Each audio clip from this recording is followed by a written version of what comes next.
Before we get into the content, I wanted to thank all of our subscribers.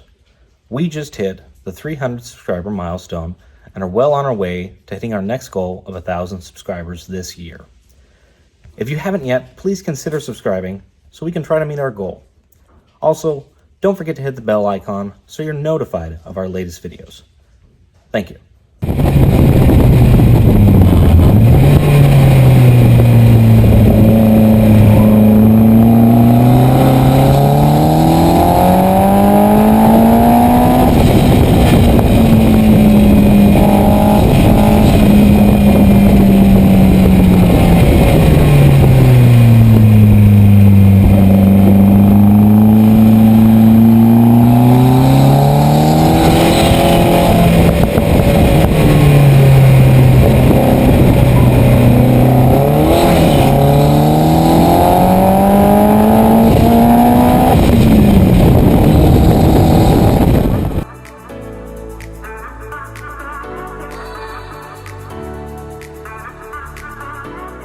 Welcome to Budget Outlaws. My name is Andrew, and today is going to be the first part of the build of the Audi turbo-powered 914.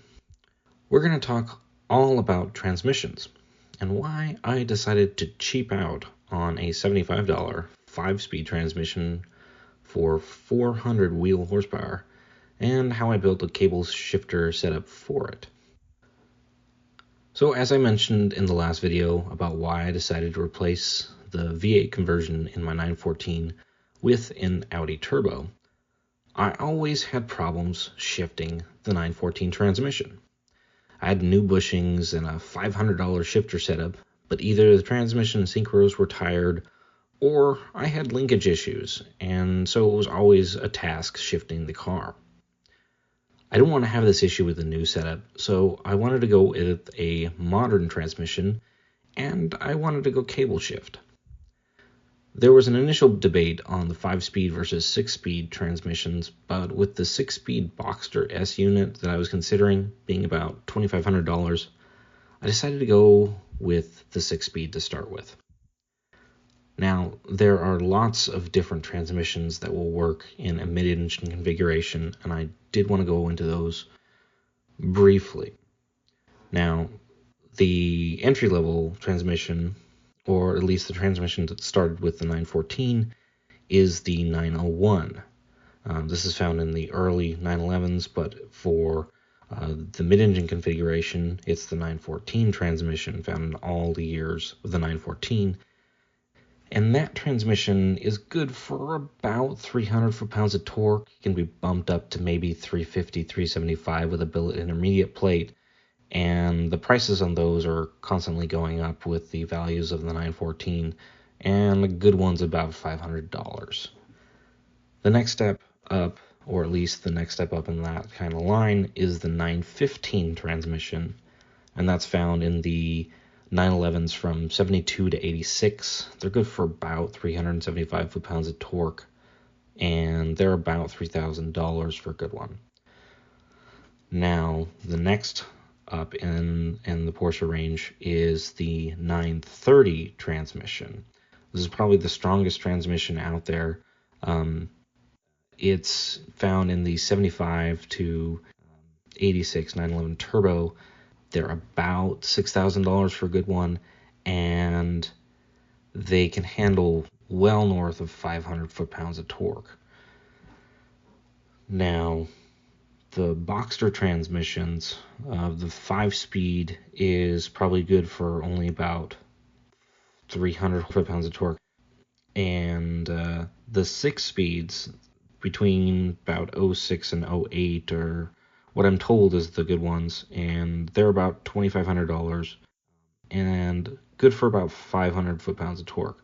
That's one of the best shifting transmissions that's out there, and I would recommend this particular transmission for any LS-based V8 conversion. Now, on the Audi side, there's quite a lot of options, but I'm going to talk about three mainly. The first one is the one that I chose. It's the 012, and this is found in the 97 to 01 Audi front-wheel drive found in a V6 variant and a 1.8 turbo 4-cylinder variant. Lots of different gearing options. I've actually had both a long gearing and a short gearing in my car, and I'll talk about that later.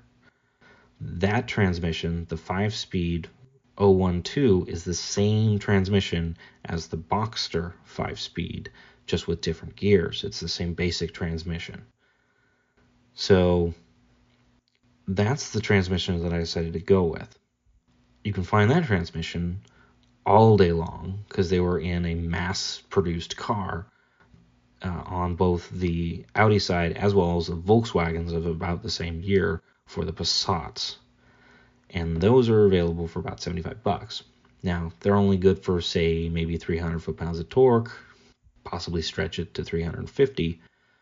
But with a turbo, things are a little bit different. And I'll go into that in just a little bit. But the next transmission in the Audi line is the 016. It's found in the Audi 500. It's also the same basic transmission as the 944.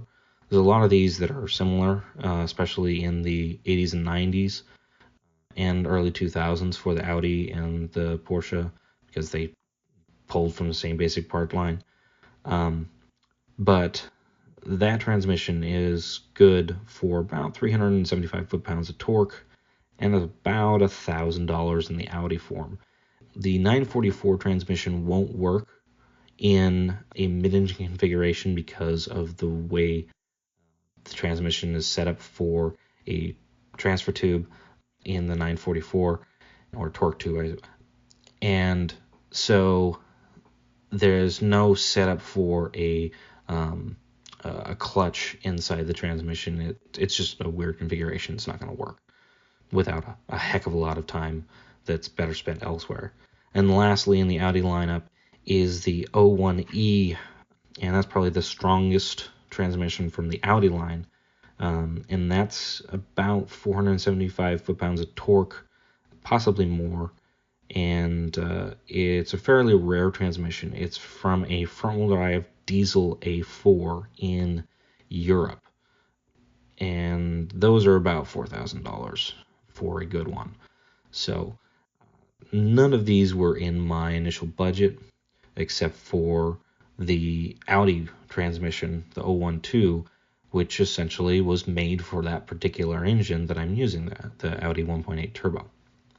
So with all that being said, one of the main reasons why I went with the cheaper transmission was because I was going with such a large turbo. And the biggest thing that kills transmissions is torque, which is why I gave you those figures in torque and not necessarily horsepower. And the torque is the one thing, but the torque onset is another thing. And that's probably a term I only use, but it's a matter of how fast the torque comes on. In a naturally aspirated car, that is instant. If you're in a specific RPM, you put your foot down, that torque is the commanded torque. On a turbocharged vehicle, it has a turbo lag.